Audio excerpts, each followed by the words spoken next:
gather together tonight. As we end our day, let's take a moment to breathe, to be still, and to reflect on God's goodness.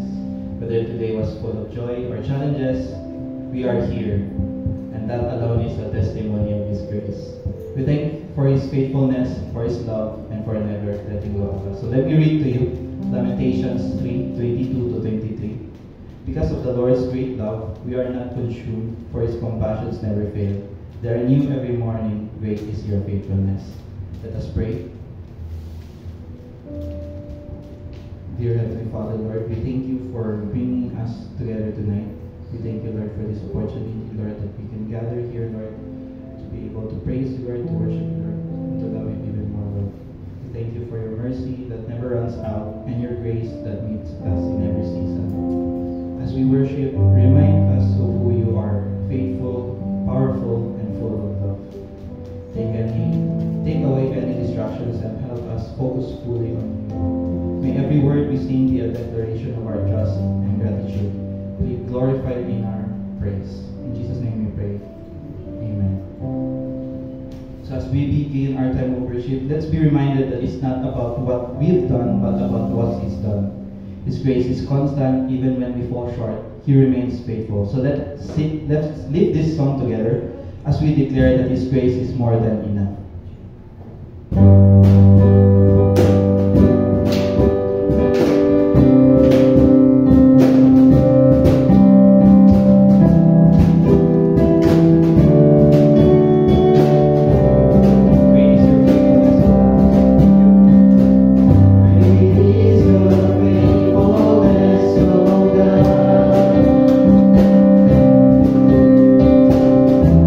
Wrestle with us in our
through Christ who lives in us.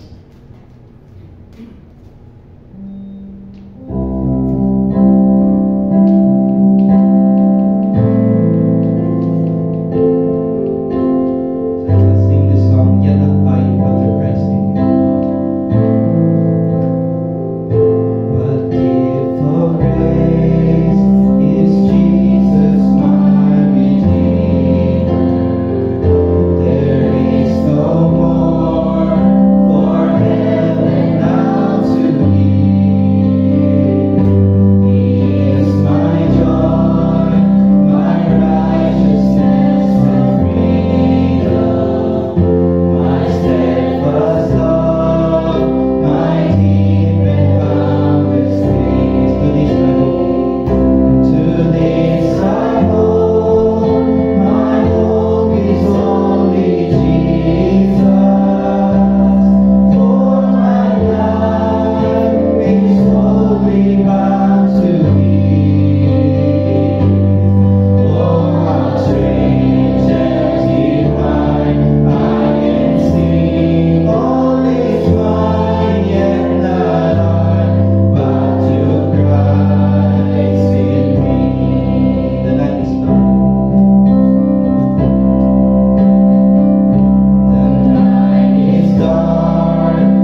Let's pray. Yes, Lord Jesus, you have broken every chain. There is salvation only in your name. Salamat, Jesus. Salamat, Diyos, because you have redeemed us. You have saved us. That through your name, your grace and faith, we have eternal salvation. Lord, be with us tonight as we study your word.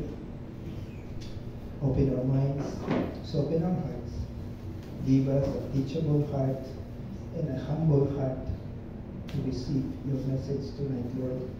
May you bless everyone here tonight with your words. As we pray in Jesus' name. Amen.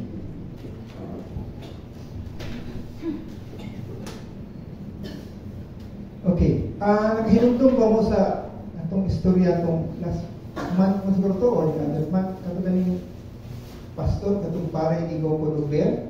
Ito, kay diba? Iyang po ito pare katong pastor na unta ma-convert tong bear. Tinod yun, na-convert, no?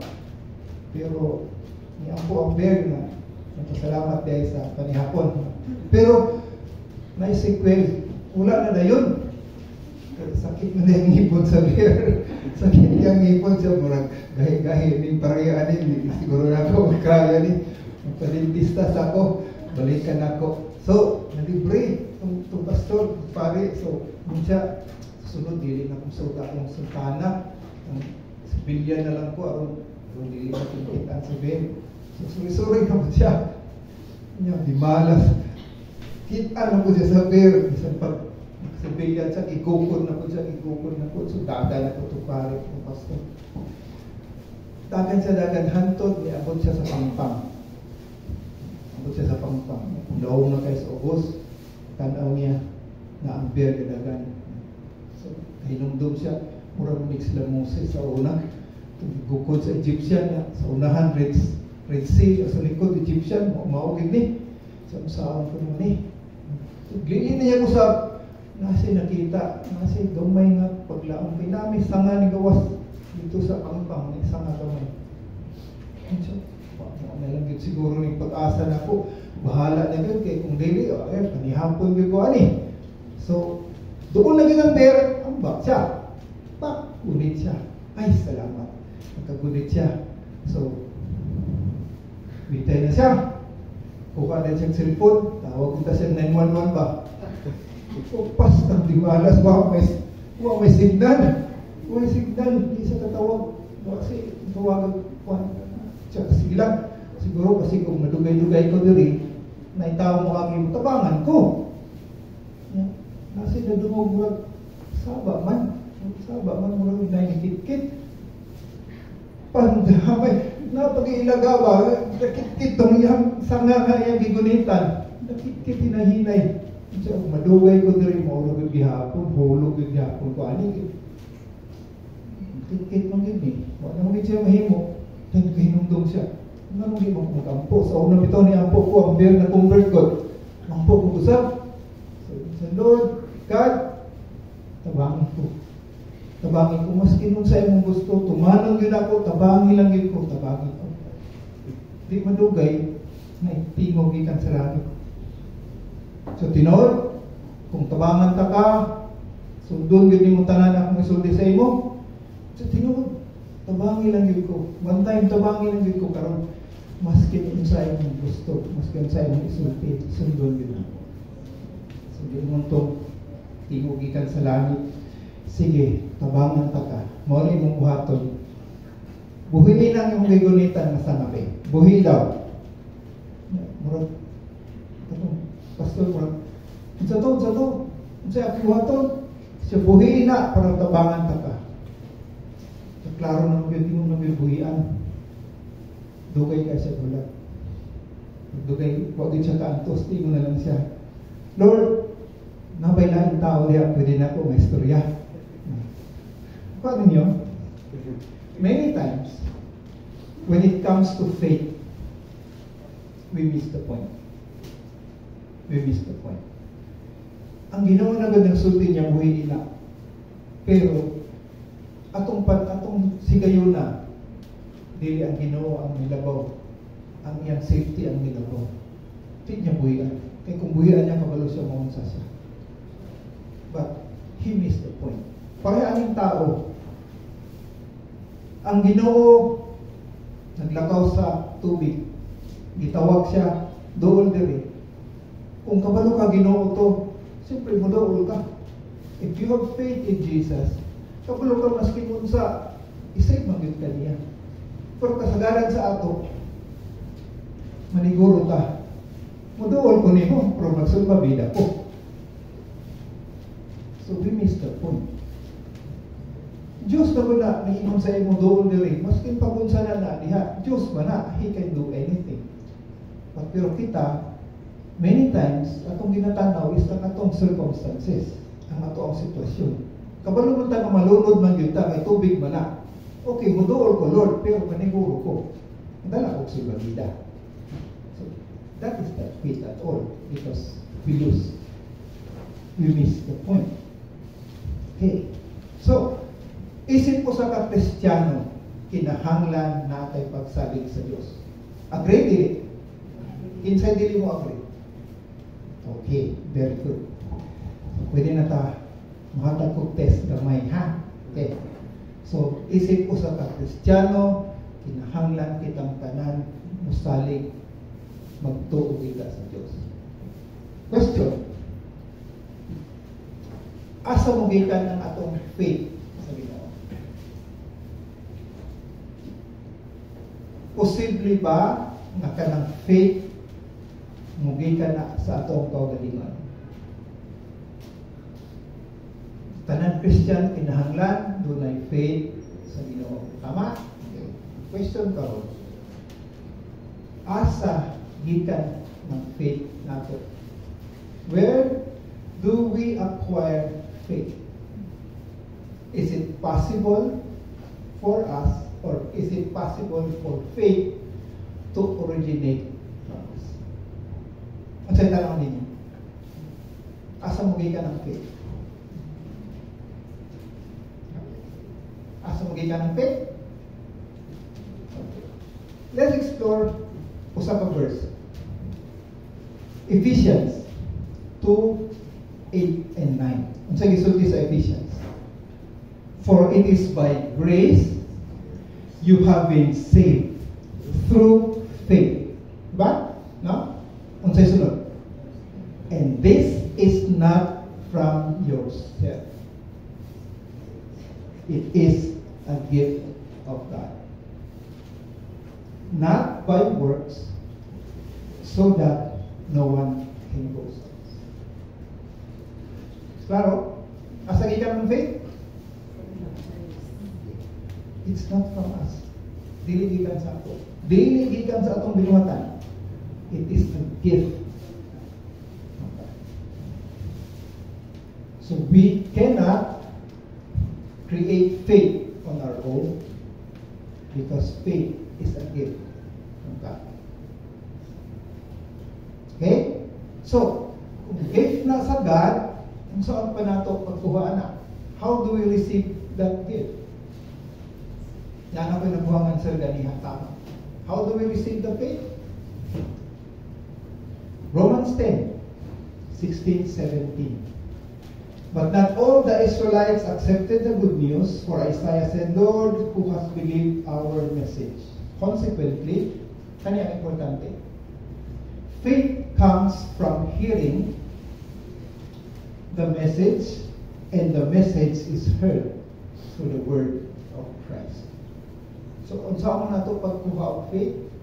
Sa pagdungog.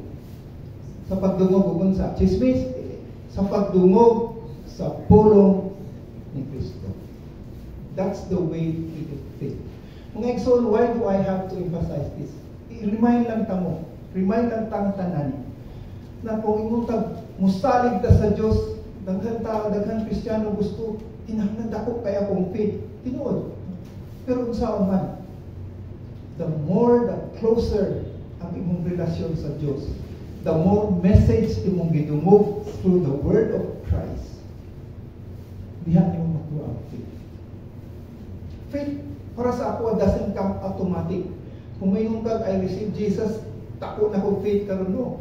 In fact, unsay mo ni Jesus, unsay kinahanglan ng faith para effective? Ningon ba si Jesus kinahanglan nimong faith kadako sa mountain? Jesus said, if you have faith as small as a mustard seed, kamay kayo ng mustard seed, inaana lang ang requirement. Na kayo ng faith, then you can tell this mountain to move. So, unsa may message si Jesus? Maskin gamay mong faith, pero kung nabutang nimo sa saktong lugar, sa kamot sa Diyos, ingnaning bukid, balhin mo balhin na. Pero kung if you put your faith in your faith, sabi mo na ko kay kag faith, so akong faith, akong ibutang sa akong faith, may mahitaw. So you don't need to have ako kayong faith to be somebody na yung like faith. Mustard seed lang kagamay. But if you place it in the right hand, the hand of God, kay nganong kay God, gikan man sa iya, balik nimo. Gikan sa iya ang faith, di ba? Ang gingon kaniya, Ephesians, gikan sa iya ha, gihatag sa ato through hearing the message. The message heard through the word of Christ. Then that small faith, ibalik nimo sa iya ha, will change everything. So tonight, we'll talk about faith. Mag-listen ko because faith, something abstract kayo ang faith. No? Walay naong. Ngayon kag faith, ano sa madalang ng faith? Siguro, kung tanong ko sa inyo, para sa inyo ang faith, o akay masulti, it's abstract kayo. But the author of Hebrews 11 put a face, ibutangan niya naong ang faith. And mo na akong tanawang karon pagpili. Hebrews 11 is mao ni siya ang the faith hall of famers. Mungutanan ako sa inyo kinsay familiar sa Hebrews 11? Kinsay nakabasa na sa Hebrews 11? Familiar ka? Okay, sige. Ang Hebrews 11 kung basahon nimo, daghan kayo pangalan sa Old Testament characters. Daghan kayo. Sila tanan mga hall of famers na. Kung ang NBA ang hall of famers nila, Michael Jordan, no? Isa pa. Magic Johnson, mga hall of famers, meaning mga kuyaw na kayo. Sa Bible na ako'y hall of famers of faith. Mga na mention sa Hebrews chapter 11. Daghan kayo. Taas kayong Hebrews chapter 11, so forgive me, dili na kumubasa kay medyo taas, 1 to 40. So ako na lang diretso ko. No? So akong pag-study na ko sa chapter 11 na ako'y mga insights na akong gusto i-share sa inyo ang tanan. Hopefully, makita na ito kung unsa yun ang faith and then ito ang ma-incorporate sa atong kinabuhi so that we will know what faith is. Muna siya whole famous. So, konteksto lang sa Hebrews 11.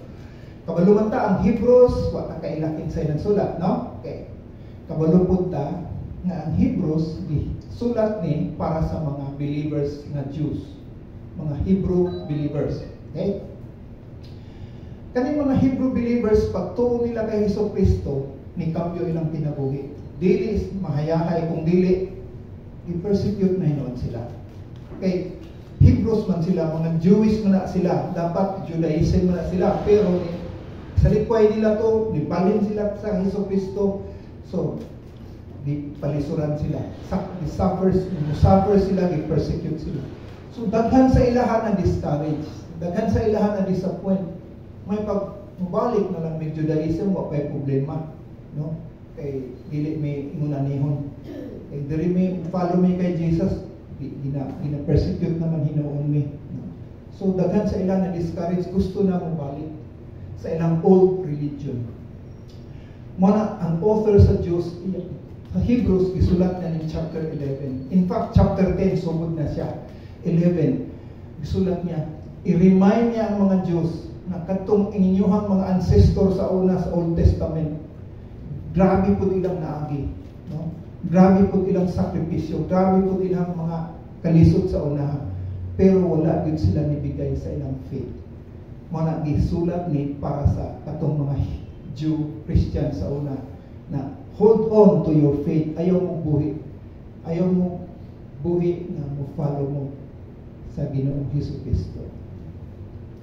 So just a portion sa one chapter before that. Hebrews chapter 10, 32 to 36. Mao man ang gisulti niya, no? Think back of those early days when you were first learned about Christ. Unahon niyo sa una. Katong primero ba mo nakaila ka Kristo? Sa inyong himo. Remember how you remained faithful even though it meant terrible suffering. So katong primero mong na-convert to Christianity, nag-suffer na mo, di ba? Remind niya. Sometimes you were exposed to public ridicule. So ginakantyawan mo sa una. Ginakantyawan mo, you were subjected to ridicule. Or, dili lang ridicule, masamot, you were beaten. Gigunalan pag mo. No? And then, sometimes you help those who are suffering with the same thing. So, kamo, nitabang pagani mo sa uban ninyong kauban na nag-suffer po pareha sa inyo, ha? You suffered along with those who were thrown in prison. No? Kasi yung mga kauban na gipansak sa kulungan, na-suffer po. And then, even if what you owned was taken from you, you accepted it with joy. So, gi-embargo mo ganin yung mga butang, pero at that time, remember mo, lipay gihapon kaya mo. You accepted it with joy. Kaya itong bago pa mong naging Kristiyano. So, nga naman, nga nung nakaana man mo sa una, because you knew there was a better things waiting for you that will last forever.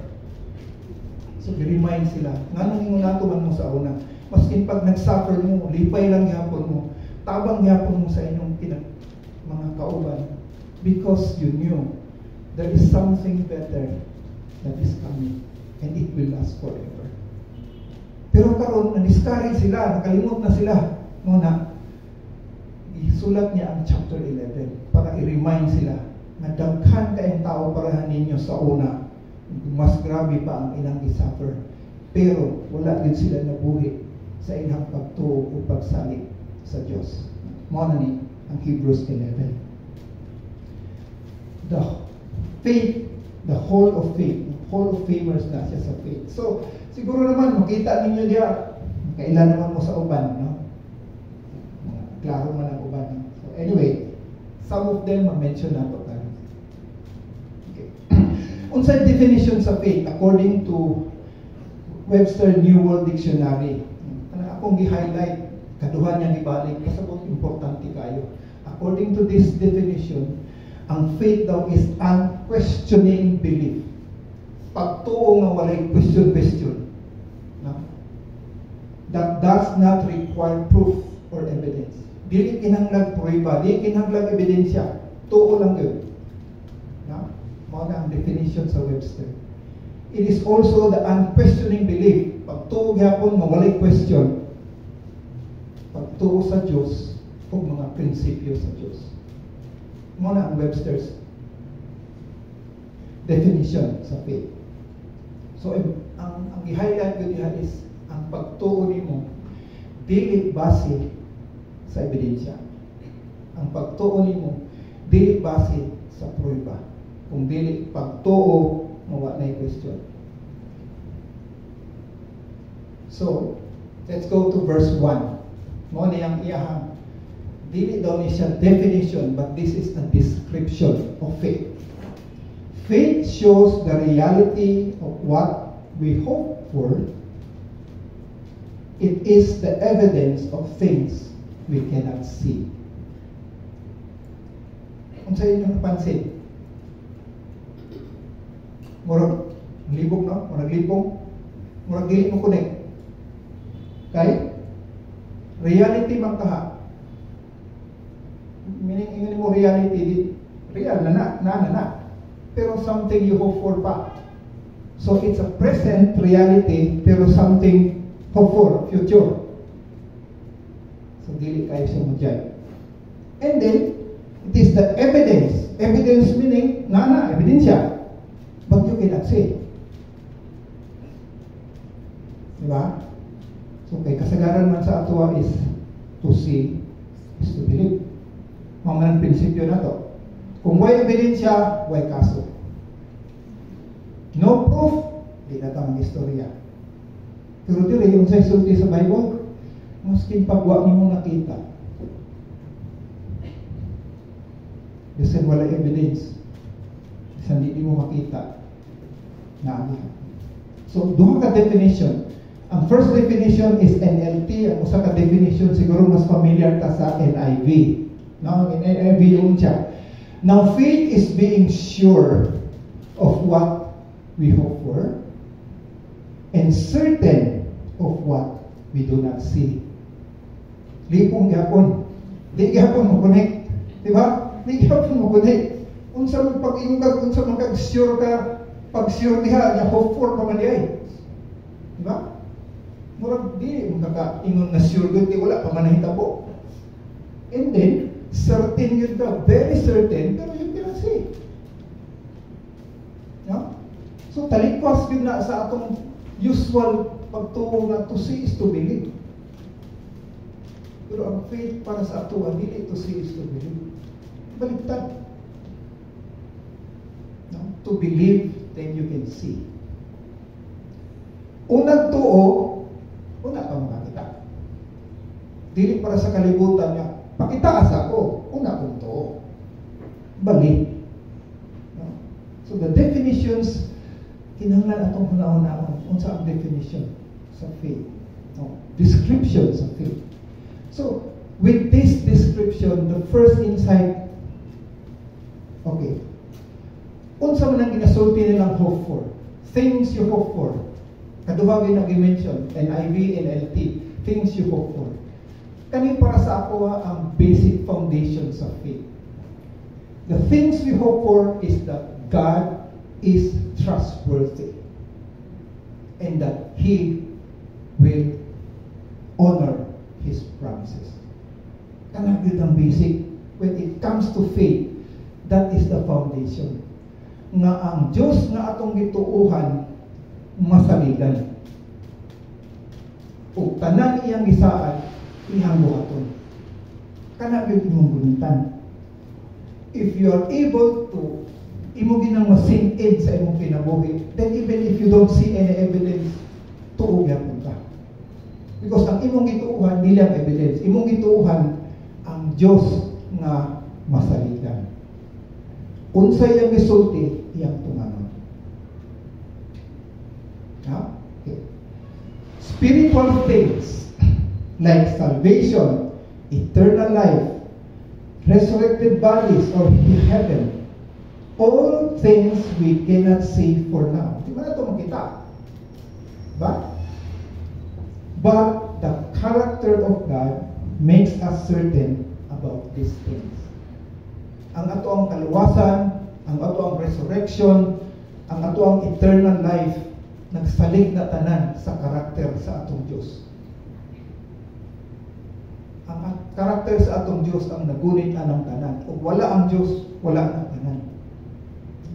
You don't need science. We don't need tangible proof. But on the absolute reality in God's character. Kana ang foundation sa atong faith. Kung kinsa ang atong Diyos. So, ingon si Martin Luther, faith is a living, daring, confidence in God's grace, so sure and certain that the believer would stake his life on it 1,000 times. Ingon ana kasigurado, maskin pag ako ang i-sacrifice akong kinabuhi 1,000 times, mutuog akong ko sa Diyos ug ang iyang grasya. Ingon ko kasigurado. Not ang faith according to kaya matakin sa si Martin Luther, di ba? Okay. Now, ang modern Martin Luther King Jr.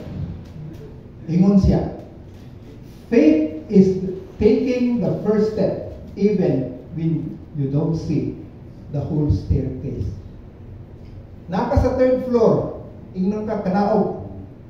Munaog ka, maski wa pa kita sa kanan. Mo ng faith. So faith para sa atua dili kinahanglan ebidensya. Ang kinahanglan lang is motuo ka na ang atong Diyos masaligan. Ug tanan iyang isaad mahitabo yun. That is the foundation sa atong faith. So, kanita ko ano yung ko, tinuod bitaw. In God we trust. Ang uban, kinahanglan lie detector test. Tanan, you cannot trust except God. Siya lagi masaligan. Ang uban, lie detector bita. Labi na sa. Hindi na nagkamusulti. Kabalo mo tagin sa kinahanglan mga lie detector, daghang kay na. Pero sa Ginoo, you can trust. Because our God is trustworthy. So, primero na kong insight sa verse 1 is, faith is believing that God is trustworthy. Verse 2, through their faith, the people in the old days earned a good reputation. So, gikan sa pinaagi sa ilang pagsalig sa Diyos, ang katong mga tao sa Old Testament, the ancient days, kitagaan sila maayong reputasyon. Now, masahon nimo ang verse, chapter 11, kadto sila tanan, mga maayong mga reputasyon nato. Romans 1:17, i-explain niya dali, no? Yun siya, the good news means Lord Jesus Christ came to earth, died on the cross for us. Good news. Tells us how God makes us right with Him. No? It was only through the death of Christ now we were restored, being righteous again before God. Diba? Okay. So, from the start to the end, all of this was finished by faith. As the scriptures say, it is through faith that a righteous person has life. Galatians 5:5, but we who live by the Spirit eagerly wait to receive by faith the righteousness God has promised us. So kitang tanan, kung ituon na kita kay Jesucristo as our Lord and our Savior, we are made righteous before God. And all of this work through faith. Kaya nituon ta kay Jesucristo, maski wa man ta kakita ang tinuod gyud sa gilansang, kinsay nakakita nato, wala na. Pero nituo ka. Ha? Nituo ka. Bisa mo ebidensya, nituo ka. All the process was through faith. And it is through faith that we are made righteous. So ang second reflection ako, faith is believing that righteousness comes from God. Kung mahimo kang usa ka tawo matarong, dili gikan sa imong kaugalingong binuhatan. Gikan na sa Dios. The gift and the grace of God through Jesus Christ our Lord made us righteous in His sight. So ayaw na yung faith. Then verse 3. So ang verse 1, verse 2, verse 3, mao ni ang ginaingon nila nga description of faith. By faith, we understand that the entire universe was formed at God's command, and what we now see did not come from anything that can be seen. No? Okay. Kung usa ka taong wala mo tuo sa Dios, istoryahan nimo about Genesis chapter 1. Giunsa paghimo sa Dios ang universe? Sa tanaw nimo. Tuo sa imo? Siguro sila tuo. Ngayon sila, posible ay dili na siguro ay diba? Daghan man kayo theory karon nga nung naang universe, naang kalibutan. Actually, Bible is one of those. Isa lang na sa mga discussion. Daghan kayong tao, mas pag mga bright kayo, hindi mas tuwa ng creation sa Bible. But kita na dunay faith, we understand. Because by faith, we understand that God made the entire universe through His command. Kung tanawin mo, Genesis chapter 1, in the beginning, God created the heavens and the earth was empty, dark, way laman, nothing. And then, God said, let there be light. Ngayon ko sa classmate na ko sa una sa college, let there be light, and there was double light. Let there be light. And there was light. And then yun ang Ginoo nga, i-separate ng tubig para na ay land. And then yun ang Ginoo nga, ang kaning land, kinahanglan na ay vegetation ng gawas. Tanan, gikan lang sa iyang sulti. God said, God said, God said. Through His command, God created the universe. Wala nihimo ni Diyos ang universe, ni copy siya sa laing galaxy niya, himo niya. Through His command, the universe was made. Dili pareha sa Syria, nagkahoy na Syria, dili man nagikan sa wala, gikan na sa punuan. No? Pero ang universe, gihimo sa Diyos, gikan sa wala. So makita nimo unsang klaseng Diyos, how powerful God and His Word is. So akong third insight is faith is believing in God and in the power of His Word. Sulti lang niya, gawas kayo. Gikan sa wala, naadayin. Wala mga himo anak. Everybody make something out of something. Ika na agad, manukad gud ka kung asa. But God, wala. From nothing, He made something out of nothing. And that is faith. Kung tuo ka na, faith is believing in God and the power of His Word. So from verse 4 to verse 40, mao na ni siya ang demonstration of faith. This is when kaning author sa Hebrews, ibutangan niya naong kung unsa ang faith. So, nipili lang po some verses na nakoy mga insights. Verse 7, familiar na tani. It was by faith Noah built a large boat to save his family from the flood. He obeyed God, who warned him about things that had never happened before. By his faith, Noah condemned the rest of the world, and he received the righteousness that comes by faith. Kailan mo ta kay Noah, diba? Si Noah, siya layatay medyo righteous atong time sa kalibutan niya. Yan ipuyan. And then one day, naingon lang ang Ginoo paghimo diyan dako kay barko. Ang kataspon, the length is 450 feet, ang taas 75, ang lapad 45 feet. Himuan diha sa tunga-tunga kung asa inyong balay. Kung ikaw ha, tunghimo ka. Imagine nimo kung napay social media sa una, grabe siguro buzzers ni Noah, no? Grabe siguro buzzers yun. Ang tughawan, himo barko nga. Anong himo mo barko dito nga to sa land, dito ka. Diba? But si Noah, wala. Hinay-hinay. Do you know how long Noah completed the ark? Almost 100 years. Almost 100 years. Noah was 60 years old. No, sorry. 600 years old when he started to build the ark. Almost 100 years na gihimo. Hinay-hinay. Imagine nimo ang kantyaw, siguro kasaba, siguro grabe. But may sulti sa Diyos. By faith, Noah built the ark. Wa tara pala si Noah nga nung mahimo magpaani. At that time siguro, di pa usong baha, di para karon. No? So, imagine mo mahimo ko barko para unsa. Wa pala si Noah unsa na. But by faith, for 100 years, panday siya. It was by faith, isa na po, si Abraham. It was by faith that Abraham obeyed when God called him to leave home and go to another land that God would give him as his inheritance. He went without knowing where he was going. Karon gani ang mga relocation, kinahanglan pagiging mo isulti asa dapit, kung dili wanto.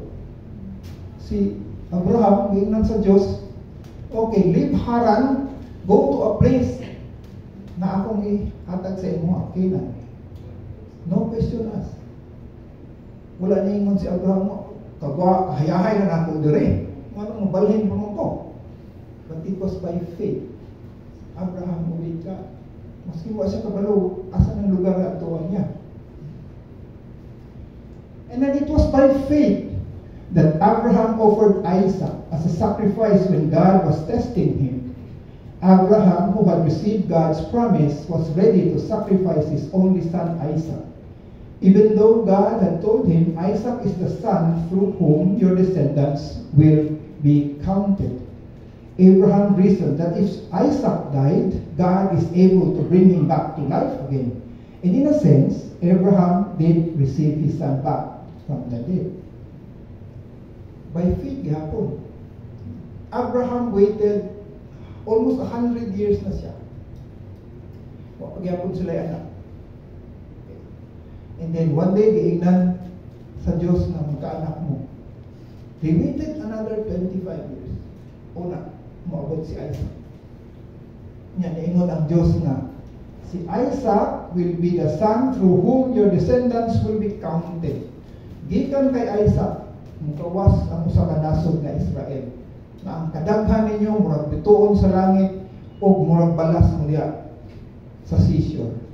Unya, nga naman ni Lord, nga nung imo mga ipasacrifice karon, unsa man ni binuang ni. But Abraham did not question. Because he thought, kung mamatay ni si Abraham, mabuhi magyapon siya sa Diyos. Mag-uol man ko. So, Abraham, kapaluman ta sa storya, di ba?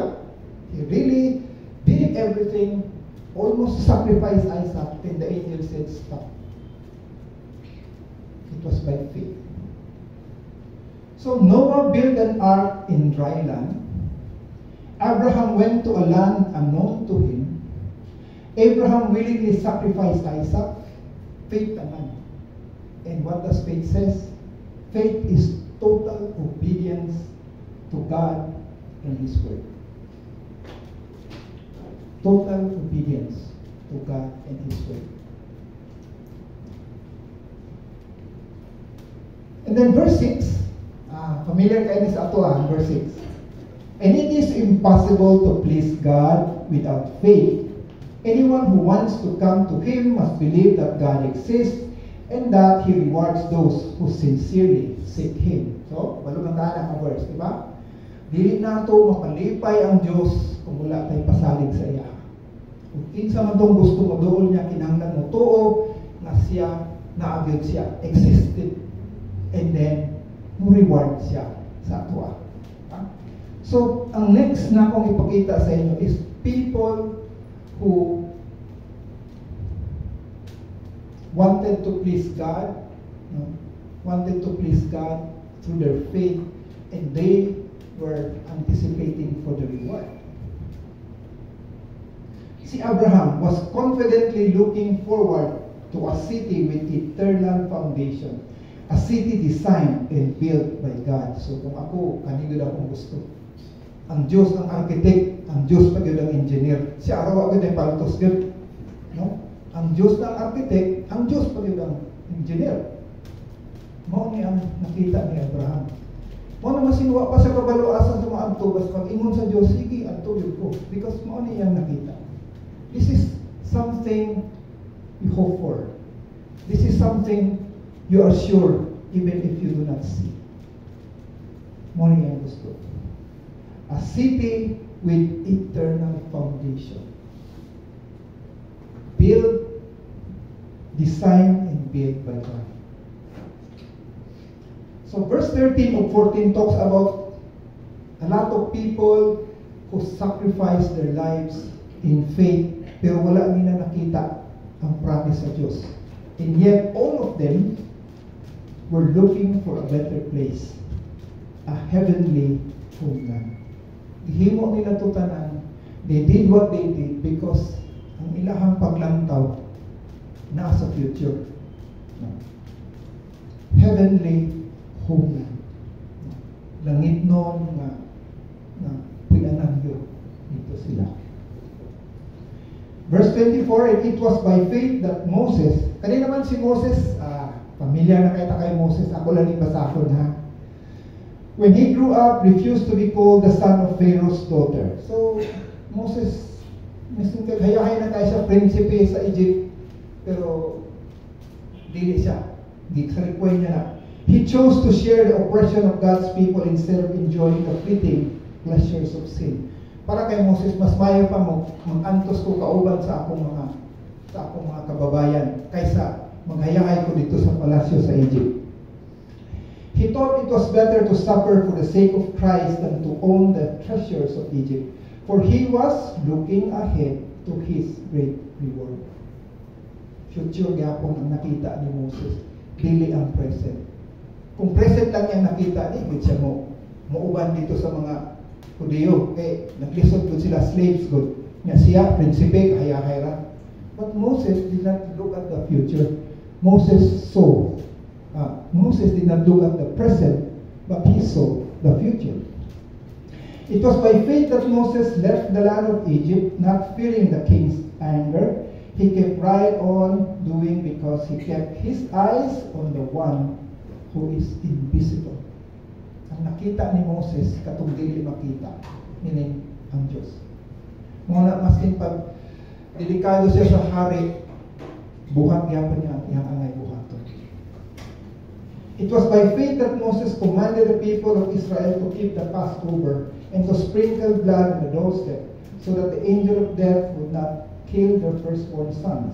It was by faith that the people of Israel went right through the Red Sea as though they were on dry ground. But when the Egyptians tried to follow, they were all drowned. It was by faith that the people of Israel marched around Jericho for 7 days, and the walls came crashing down. It was by faith that Rahab the prostitute was not destroyed when the people in her city who refused to obey God, for she had given a friendly welcome to the spies. How much more do I need to say? So daghan kay siya i-enumerate diri mga Hall of Famers ni sa faith. It would take too long to recount the stories of faith of Gideon, of Barak, of Samson, of Jephthah, of David, of Samuel, and all the prophets. By faith, these people overthrew kingdoms, ruled with justice, and received what God had promised them. They shut the mouths of lions, quenched the flames of fire, and escaped death by the edge of the sword. Their weakness was turned to strength. They became strong in battle and put whole armies to flight. Women received their loved ones back to death. So, kanitanan gina-describe sa author dili. These are people who have faith. Silang tanan. From Moses, sila Gideon, tanan sila. Because kaning tanan sila, they were looking forward sa ilang reward. So the insight here is, faith is hoping in God's promises with anticipation of His rewards.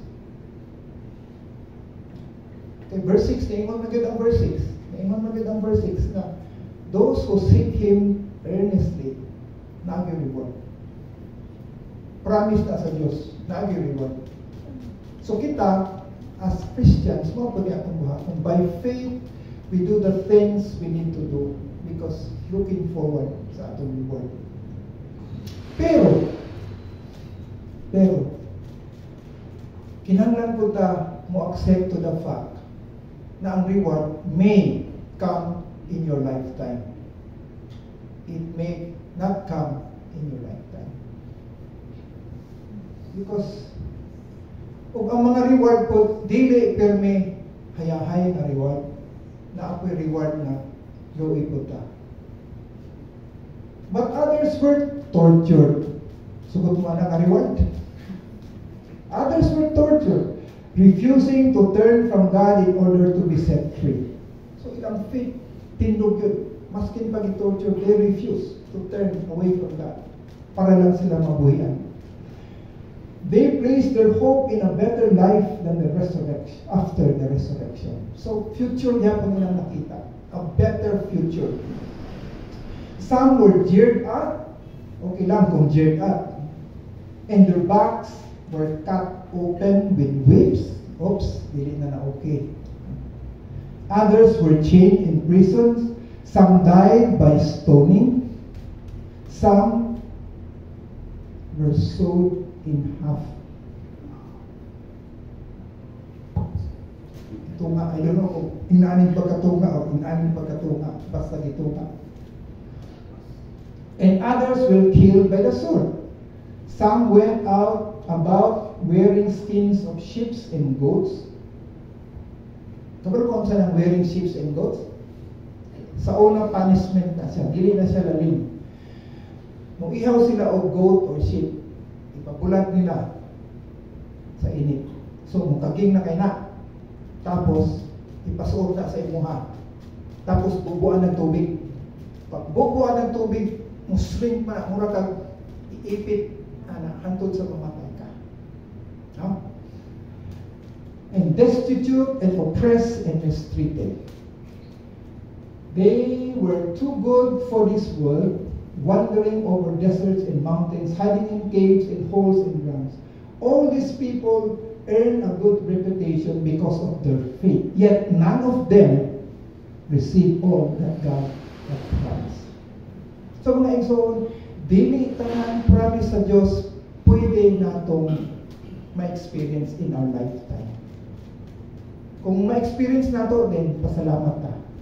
Kung di nato ma-experience, ayaw pagkagool.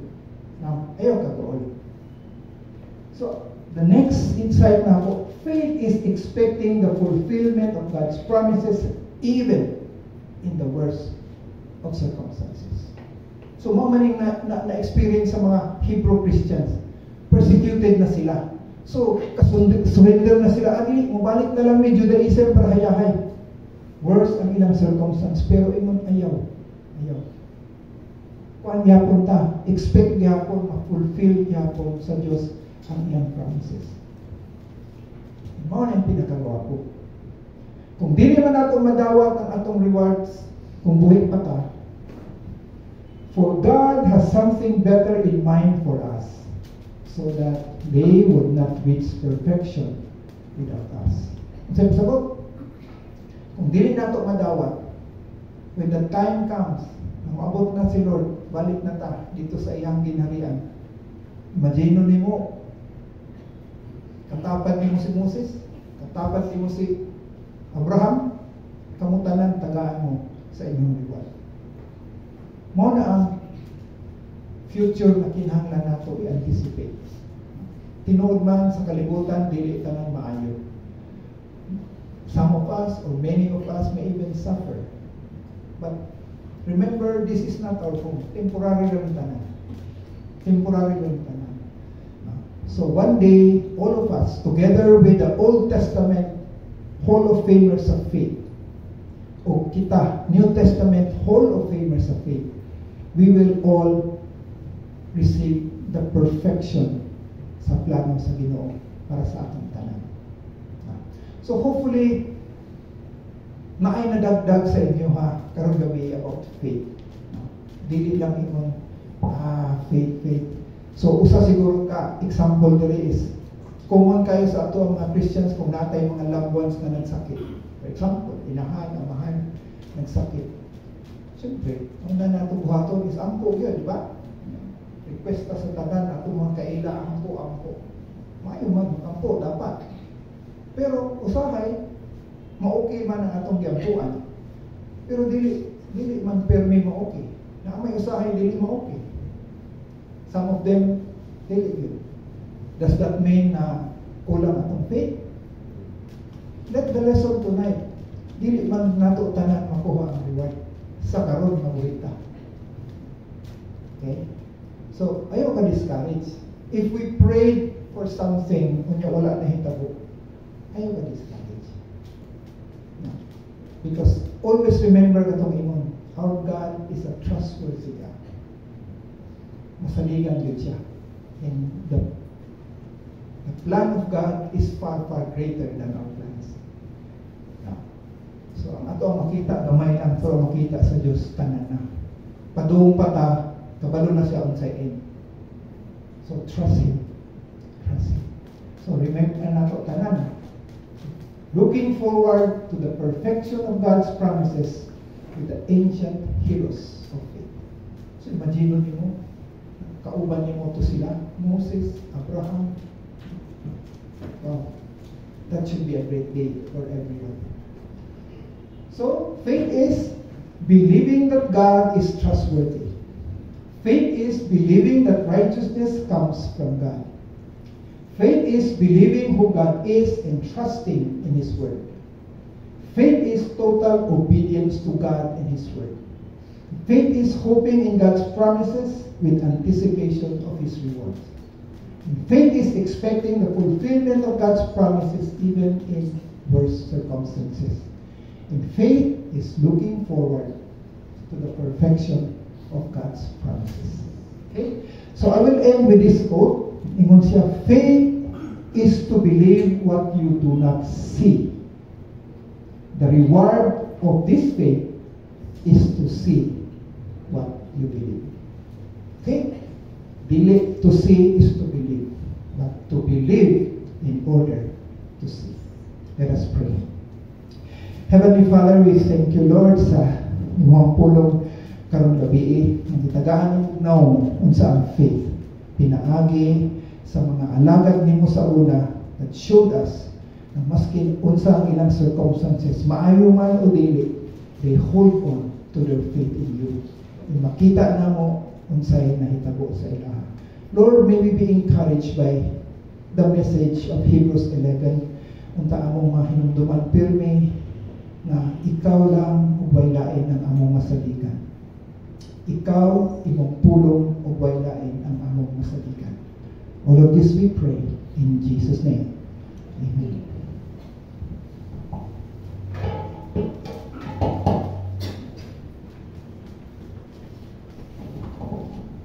Good evening. Salamat sa Ginoo sa kanang importante kaayo nga pagtulunan atong nalunggan karon. Salamat Doc. Kanang pagtuo ng Bible, we live by faith and not by sight. Kita magkristohano na kinabuhi kita pinagi sa pagtuo, dili pinagi sa atong makita. So inaot nga kitang tanan kanang mulig-on ang atong pagtuo, matuo ang atong pagtuo diha sa Ginoo. Kay mo ina nga atong kinabuhi kristohano na pagtuo. O mo po number 1 yun nga makatong sa verse 6 na mo ay maka-please, makapahimuot, makapalipay sa atong Ginoo kung kita niya nga natuod na sa iya bisag pa kita. No? Kung natuod ta nga wato makita, mo na tinuod na pagtuod. Ha? Diyan ang ipakita na natuod ka, bisag mo yung makita. Di mo makita ang langit, ang panganod makita di mo ang langit diri. Di mo makita ang Ginoo pero tuo ka nga nag-exist siya. Ha? So, natong pag-ampo mo nga, Lord, di lang ta manimuha ka o magkawag ka pareha sa atong Hall of Fame. Dito sa Hall of Fame, mag-uuratan ka na siya, no? So, naot nga makaplagan ta sa Ginoo ba? Kitagtanan nga, makita niya nga itong pagtuo. Itong pagtuo diya kanya. So, akong ipahibalo, no, nga sa sunod bulan ng atong church anniversary. Kasagaran ginahimo nato ang atong church anniversary kay 3rd Friday of July. Pero sa sunod na bulan doon ako'y kanang module class na natulong yun sa 3rd week sa kasimana. So, okay ba sa inyo nga ibutang nato sa ikaupat nga Biyernes? Kay kung sa 3rd mag-disod yun ko kay isang kasimana nga ko klase-klase. Hindi ko klase-klase. So sa July 27 ang atong church anniversary. So ato na siyang pagandaman, atong itugyan sa Ginoo pinagi sa pagampo. No? Isa ka importante kaayo nga activity, okasyon dahil sa atong simbahan ng atong church anniversary. So, okay na ba na? Salamat sa Ginoo, no, sa iyang mensahe. No? Importante kaayo, no? Ang mensahe alang ka nato. Karong July 4, pasalamat sa Ginoo kay nakaabenta o kanang new set of lessons para sa atong mga bata dinhi. Atong gamiton ang lessons sa VBS gamit sa atong Mother Church. Kita mo natigsalo. So, nagsugod na siya karong July. Kasagaran mo sa VBS kay 5 days na siya nga straight niya. Hindi mo na ito mahimo din kay nagklase na. Hindi mo na ito kada Domingo. sa mga atong activity karong July sa atong mga bata din. Kuan po na siya kanang ampo na mo nga bago sila hawa kay usahay mga bata din kanang mupuna na tingali sila or usahay mo daghan, usahay mo gamay, usahay wag yun, sinuwa na yung mga panahon nga walay mo tunga, zero bi pag namasol ba, wala gini kubit ba pero hopefully kanang bago nga lesson ang mga activities pero mga kanta ma-encourage sila sa isa po ka prayer concern na atong i-appeal ka nung ay sa atong pag-ampo so akong gihanyo ang tanan sa pagtindog o itugyan sa Ginoo pag-ampo. Salamat Lord sa makausap pa sa imuhang pag-bless ka ng karong gabi pinaagi sa presensya sa mga usa sa fellowship Lord sa mga alawiton nga among gi-declare Lord ganina o sa mga pag-ampo ug labaw sa tanan sa imong pulong Lord sa imong mensahe nga imong pabati ipadungog ka namo karon Ginoo kay tungod sa pagtuo importante gyud kay nga pagtulon ang Ginoo labi na gyud nga kami mga Kristohanon we live by faith and not by sight. Salamat Ginoo sa mga ehemplo sa mga tao sa Old Testament Lord sa ilahang pinaagi silang pagtuo nakatuon kami Ginoo mga pagtulunan nga importante kaayo nga dapat pud namo usundon o buhaton Ginoo. Lord inaot nga imo kami nga mga makaplagan matag usa ka namo niya karon dinhi Lord. May you find us Lord nga nag-grow Ginoo sa among pagtuo diha kanimo. Tabangi pud mi Lord nga among pong buhaton ang among bahin ang among part Lord sa pag-ila kanimo Ginoo aron pinaagi sa among pag-ila diha kanimo pagtuon sa imong pulong mutubo pod ang among pagtuo diha kanimo. Ginoo among gisalig gitugyan sa pag-ampo ang among mga activities Lord sa sunod bulan labi na gyud ang among church anniversary among gitugyan kini sa pag-ampo Ginoo hinaot nga imong kaming giyahan tabangan nimo kami Ginoo unsay angin ang ubuhaton Lord nga pinaagi sa among pag-celebrate ikaw ni Lord ang mahimaya gitugyan usab sa pag-ampo Ginoo ang kids ministry din sa simbahan gamita kini padayon Ginoo aron matudloan ang mga apil nga mga bata mulig-on ang ilahang pagtuo diha kanimo mutubo ang ilang kahibalo Ginoo sa mga leksyon nga among itudlo kanila. Salamat Ginoo sa availability sa mga bag-o nga lesson Ginoo nga among nakuha gikan sa Mother Church. Gamita kini Ginoo aron matudloan ang mga bata sa mga pagtulunan na kinahanglan nila matunan Lord. Among gitugyan kanimo Ginoo ang matag-usa nga karon dinhi ang matag pamilya nga ginarepresentahan ang imong panalangin maana ka namong tanan Lord among ma-experience ang adlaw nga tanan. Tabangi kami Ginoo nga mutuo musalig gyud kanimo Ginoo sa mga butang dili namo makita Lord tabangi kami nga mutuo musalig diha kanimo kanunay. Ug upani kami Ginoo sa among pagpamauli karon balungon namo ang kalipay ang kalinaw ang kadasig nga nasa among pasingkasing Ginoo. Ug dalha kami Ginoo nga walay makakuliang hitabo sa among matag sa kagalingon hangtod kami makaabot sa among matag sa pinayanan.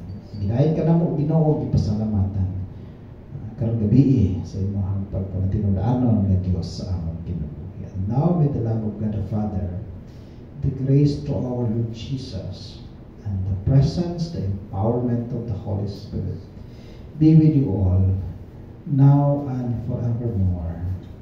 Amen.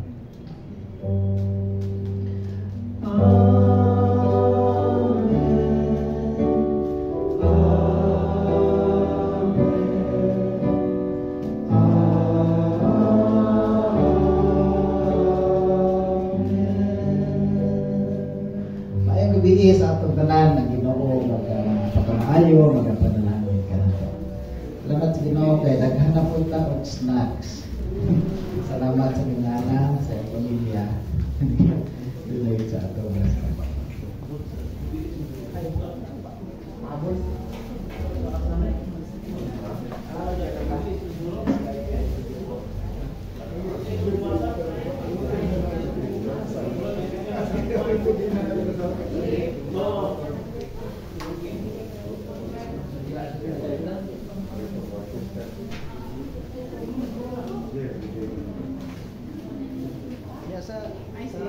Yes, sir.